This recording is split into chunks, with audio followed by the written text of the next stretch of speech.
मेरी गुजारिश होगी सिंध के सारे डाकुओं से और सारे चोरों से कि खुल के चोरी डाका लगाएं, क्योंकि पुलिस सिर्फ अली मादिल शेख को पकड़ने में बिजी है और कोई है ही नहीं।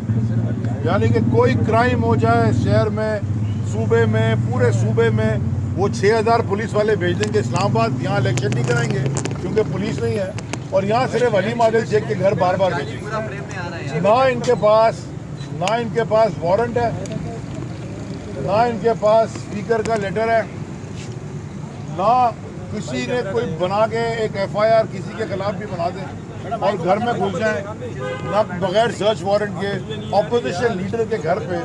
उसकी बेटी की शादी है बेचारी की अगले हफ्ते यार। यानी कि आप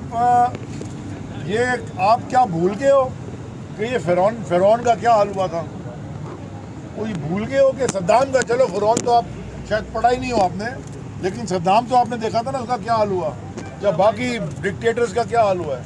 तो आप किसी के घर में ना कोई कानून फॉलो कर रहे हैं, ना कोई पूछने वाला, दरवाज़ा तोड़ के, गमले तोड़ के बेडरूमों में घुस रहे हैं लोगों के।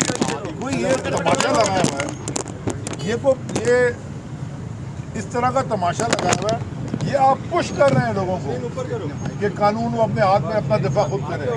ये तहरीक इंसाफ ये नहीं चाहती।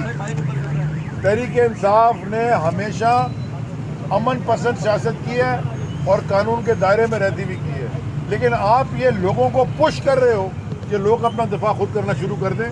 आपने पुलिस को अपने घर का मुलाजिम बनाया हुआ है। पुलिस वालों को मैं कहता हूँ वर्दी पहन के आपका काम है कानून के अंदर रह के, कॉन्स्टिट्यूशन के अंदर रह के अपना काम करें।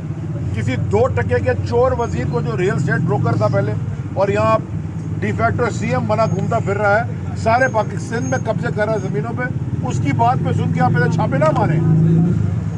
हमारा लॉन्ग मार्च नहीं रुकने वाला, बल्कि अली मादिल शेख के ऊपर आपने और हमें तैयार कर दिया कि हम सिंध से और ज़्यादा लोग लेके निकलेंगे आप।